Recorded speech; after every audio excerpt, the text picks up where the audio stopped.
കിളിയൂരിൽ മകൻ അച്ഛനെ വെട്ടിക്കൊന്നു.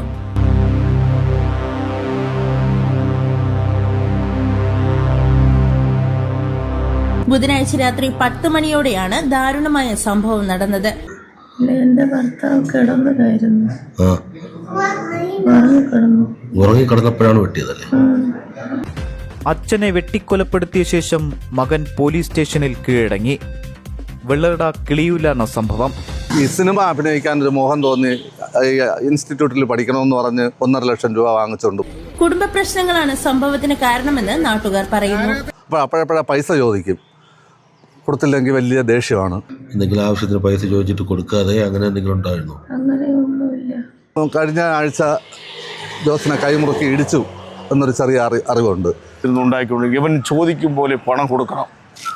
ഈ അടുത്ത കാലം വരെയും അച്ഛൻ്റെ കയ്യിലില്ലെങ്കിൽ അമ്മ കൊടുക്കും, അമ്മയുടെ കയ്യിലില്ലെങ്കിൽ അച്ഛൻ കൊടുക്കും. പക്ഷേ നാട്ടുകാർക്ക് സംശയം ഈ കഞ്ചാവ് അതുപോലെ അതിനേക്കാൾ ഉപരിയുള്ള എന്തോ ഉപയോഗിക്കുന്നു എന്നൊരു സംശയം നാട്ടുകാരിപ്പോൾ പറയുന്നു. ചേട്ടാ, ഇന്നലെ രാത്രി എത്ര മണിക്കാണ് സംഭവം? ഇതൊരു 9:30 മണിക്ക് എന്താണ് സംഭവിക്കുന്നത്. ഒരു അരമണിക്കൂർ കഴിയുമ്പോൾ തന്നെ എൻ്റെ ഒരു പയ്യൻ എന്നെ വിളിച്ചറിയിച്ചു. സംഭവം വിളിച്ചറിയിച്ച് കാര്യങ്ങൾ തിരക്കിയപ്പോൾ ഇവൻ ഈ കൃത്യം നടത്തിയിട്ട് സ്വയം വെള്ളറട പോലീസ് സ്റ്റേഷനിൽ ഹാജരാകുകയാണ് ചെയ്തത്. ഇവന് സ്വതന്ത്രമായി ജീവിക്കാൻ പറ്റുന്നില്ല എന്നുള്ളൊരു അഭിമുഖമാണ് പോലീസ് സ്റ്റേഷനിലും ഇയാൾ കൊടുത്തിട്ടുള്ളത്. ഇവർ എത്ര മക്കളാണ്? ഇവർക്ക് ഇപ്പോൾ നിലവിലുള്ള 2 മക്കളാണ്. നാട്ടിലാർക്കും വെറുപ്പുള്ള മനുഷ്യനല്ല, വ്യാപാരി വ്യവസായിയിൽ യൂണിറ്റിൻ്റെ ഒക്കെ ഉള്ള ഒരു മനുഷ്യനാണ്.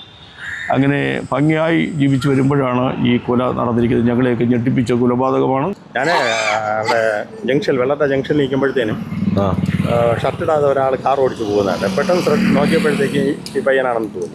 അപ്പോൾ പോലീസ് സ്റ്റേഷനിൽ സറണ്ടർ ആകുമ്പോൾ പോയതാണ്.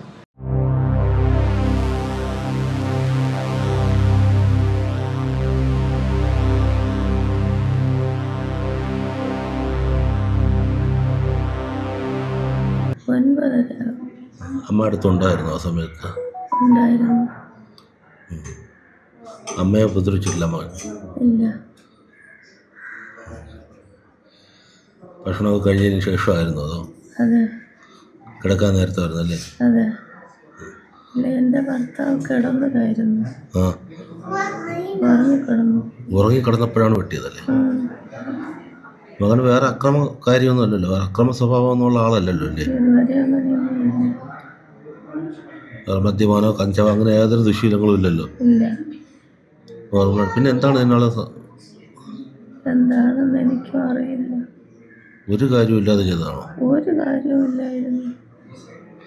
എന്തെങ്കിലും ആവശ്യത്തിന് പൈസ ചോദിച്ചിട്ട് കൊടുക്കാതെ അങ്ങനെ എന്തെങ്കിലും ഉണ്ടായിരുന്നോ? അങ്ങനെയൊന്നുമില്ല. എന്തെങ്കിലും ആവശ്യപ്പെട്ടിട്ട് കൊടുക്കാനുള്ള വൈരാഗ്യം അങ്ങനെ ഒന്നും ഉണ്ടായിട്ടില്ലല്ലോ? ഇല്ല. അവൻ പഠനം പൂർത്തിയാക്കി ഇവിടെ ഒരു ഏജൻസി വഴിയാണ് ഇവൻ പോയത്.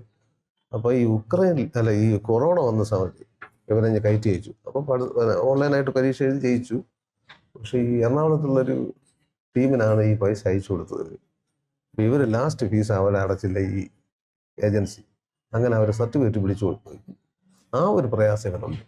എൻ്റെ അടുത്ത ബന്ധുവാണ്. അപ്പോൾ ജോസിന് ഏകദേശം 70 വയസ്സ് പ്രായമുണ്ട്. നല്ല കൃഷിക്കാരനാണ്. ഇപ്പോൾ ഒരു ബിസിനസ് തുടങ്ങിയിട്ടുണ്ട്. ഈ പയ്യൻ ചൈനയിൽ MBBS പഠിച്ചുകൊണ്ടിരിക്കുകയായിരുന്നു. കോവിഡ് കാലത്ത് തിരിച്ചു വന്നു. അപ്പോൾ ഈ അടുത്ത കാലത്ത് ഈ ജോസ് സംസാരിച്ചത് ഇവൻ്റെ ഫീസ് അടയ്ക്കാൻ ഒരു ഏജൻറ്റിനെ കൊടുത്തു, അയാൾ അടച്ചില്ല. അപ്പോൾ അത് കണ്ടിന്യൂ ചെയ്യാൻ കഴിഞ്ഞില്ല. അപ്പോൾ ഇവിടെ വന്ന് ഈ അടുത്ത കാലത്ത് ഈ സിനിമ അഭിനയിക്കാൻ ഒരു മോഹം തോന്നി ഇൻസ്റ്റിറ്റ്യൂട്ടിൽ പഠിക്കണമെന്ന് പറഞ്ഞ് 1.5 ലക്ഷം രൂപ വാങ്ങിച്ചുകൊണ്ട് പോയി പഠിച്ചു. അപ്പോഴപ്പോഴാ പൈസ ചോദിക്കും, കൊടുത്തില്ലെങ്കിൽ വലിയ ദേഷ്യമാണ്. അങ്ങനെ നേരത്തെയും കഴിഞ്ഞ ആഴ്ച ജോസിനെ കൈമുറുക്കി ഇടിച്ചു എന്നൊരു ചെറിയ അറിവുണ്ട്. അപ്പോൾ ഭയങ്കര ദേഷ്യമൊക്കെ കാണിക്കും. പക്ഷേ നാട്ടിലിവിടെ വലിയ കമ്പനിയൊന്നുമില്ല, അധികം സുഹൃത്തുക്കളൊന്നും ഇവിടെ ഇല്ല.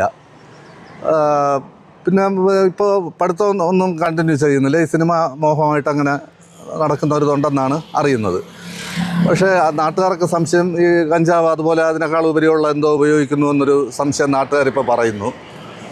ജോസ് വളരെ ലാളിച്ച് സ്നേഹിച്ച് വളർത്തിയാണ്. ഈ സംഭവം നടന്നിട്ട് നേരെ പോലീസ് സ്റ്റേഷനിൽ പോയി എനിക്ക് സ്വാതന്ത്ര്യമില്ല എന്നാണ് അവിടെ പറഞ്ഞേക്കുന്നത്. പക്ഷെ അത് ഒട്ടും ശരിയല്ല. കാരണം എപ്പോഴും അത് വാഹനമുണ്ട് എടുത്തുകൊണ്ട് പോവുകയും രണ്ടും ഒരുമിച്ച് ഫ്രണ്ട്സിനെ പോലെ വരെ പെരുമാറുന്ന ഒരു ഇതായിരുന്നു. ഈ സംഭവം നടക്കുന്നത് ഒരുമിച്ചിരുന്ന് ഭക്ഷണം കഴിക്കുന്നു. ഒരു രാത്രി 9 മണിക്ക് ഭക്ഷണം കഴിച്ചിട്ട് ജോസ് വന്ന് ഈ സെറ്റിയിൽ കിടക്കുന്നു. പുള്ളിയുടെ വൈഫ് ഒരു പ്രെയർ മീറ്റിംഗ് അറ്റൻഡ് ചെയ്ത് ഗൂഗിൾ ഇതിൽ അറ്റൻഡ് ചെയ്തിരിക്കുകയായിരുന്നു. ഇവൻ മുകളിലോട്ട് കയറിപ്പോയി. 2 ദിവസം മുമ്പ് ഒരു കത്തി തേച്ചുകൊണ്ടിരിക്കുന്നത് കണ്ടു ജോസിൻ്റെ വൈഫ് അവർ സ്റ്റേറ്റ്മെൻറ്റ് കൊടുത്തിട്ടുണ്ട്, അങ്ങനെ മൊഴി. ജോസിൻ്റെ വൈഫ് ഹോസ്പിറ്റലിലുണ്ട്. അപ്പോൾ എന്തിനാണെന്ന് മനസ്സിലായില്ല, അങ്ങനെ സംശയിക്കേണ്ട കാര്യം വരില്ലല്ലോ. എന്നിട്ട് സെറ്റിൽ കിടന്ന ഒന്ന് മയങ്ങി കിടന്ന ജോസിനെ കഴുത്തറുത്തായിരിക്കും കൊന്നത്. അപ്പോൾ ഭാര്യ പറഞ്ഞ് ഓടി രക്ഷപ്പെട്ടുള്ള. അപ്പോൾ കിച്ചൻ്റെ ഭാഗത്തോട്ട് ഓടി. അവിടെ വെച്ച് വീണ്ടും ചെറിയൊരു മുറിവ്, 2 മുറിവേ ഉള്ളൂ, ഒന്ന് കഴുത്തിലും ഒന്ന് നെഞ്ചിലും. ഉടനെ സ്പോട്ടിൽ തന്നെ മരിച്ചിരിക്കുന്നു. പോലീസ് സ്റ്റേഷനിൽ പോയിട്ട് ഉടനെ പോലീസ് വന്ന് ബാക്കി നടപടികളൊക്കെ മുറ പോലെ നടക്കുന്നുണ്ട്. അപ്പോൾ യുവാക്കളുടെ ഇടയിൽ കഞ്ചാവിന്റെ അതിപ്രസരം തീർച്ചയായിട്ടും ഒരു സംശയമല്ല. പ്രത്യേകിച്ച് വെള്ളയുടെ ഭാഗത്ത് കഞ്ചാവും അതിനുപരി LSDയും ചരസും ഇതുപോലെയുള്ള മുന്തിയ തരം ഇതാണ്. ഇപ്പോൾ എന്തോ മണപ്പിക്കുന്ന എന്തോ ഉണ്ട്, അതുപോലത്തത് തന്നെ. അത് 2 മണിക്കൂർ അതിൻ്റെ കിക്ക് നിൽക്കും എന്നൊക്കെ ഇങ്ങനെ പറയുന്നതൊക്കെ. കേരളത്തിൽ ഈ ആഴ്ചയിലെ 4ാമത്തെ കൊലപാതകമാണ് കഞ്ചാവിൻ്റെ. ഈ ഭാഗത്ത് വെള്ളയുടെ ഭാഗത്ത് പ്രത്യേകിച്ച് കൂടുതലുണ്ടെന്നാണ് പറഞ്ഞു കേൾക്കുന്നത്. ഭാഗത്ത് കഞ്ചാവ് കൂടുതലുണ്ടെന്ന് പറഞ്ഞു കേൾക്കുന്നു. ഇവിടെയാണ് എന്താണെന്നൊന്നും അതിനെക്കുറിച്ചൊന്നും ആരും അന്വേഷിക്കുക. അവരൊക്കെ ഒരു ഗ്യാങ് പോലെയാണ്. അത് അവർ ഈ ബൈക്കിൽ ഇങ്ങനെ ചുറ്റിത്തിരിയുക അങ്ങനെയൊക്കെ പറയുന്ന കേൾക്കാം. അല്ലാതെ ഒരു പ്രകോപനമില്ലാതെ പിതാവിനെ വെട്ടിക്കൊല്ലാൻ സാധ്യതയില്ല. തീർച്ചയായിട്ടും ഇല്ല. ജോസ് അത്യാവശ്യത്തിന് അവർ സാമ്പത്തിക പ്രശ്നമില്ല, മകനും യാതൊരു ബുദ്ധിമുട്ട് വരുത്തിയിട്ടില്ല. ഒറ്റ മകനെ കഞ്ചാവിന്റെ ഇതുകൊണ്ട് തന്നെ ആയിരിക്കണം. തീർച്ചയായിട്ടും ആ ഒരു ഇതായിരിക്കണം. ഫീസ് അടച്ചിട്ട് അങ്ങനെ ഏജന്റിന്റെ പൈസ കൊടുത്തു. ഏജന്റ് അടച്ചിട്ടില്ല, സർട്ടിഫിക്കറ്റ് കൊടുത്തില്ല. അങ്ങനെ ഒരു പ്രശ്നമുണ്ട്. അതിലും വലിയ മാനസിക വിഷമത്തിലായിരുന്നു മകൻ. 4 വർഷം കൊണ്ട് ഇവിടെ ഉണ്ട്. അതിൽ വലിയ വിഷമമൊന്നും കാണിച്ചതൊന്നും ഇല്ല. ജോസിന് വീണ്ടും അടയ്ക്കാൻ കഴിയുമായിരുന്നു. അതിനുള്ള സ്റ്റെപ്പ് ഇവൻ്റെ താല്പര്യക്കുറവാണ് എന്താണെന്ന് അതിനെക്കുറിച്ച് അറിഞ്ഞുകൂടാ.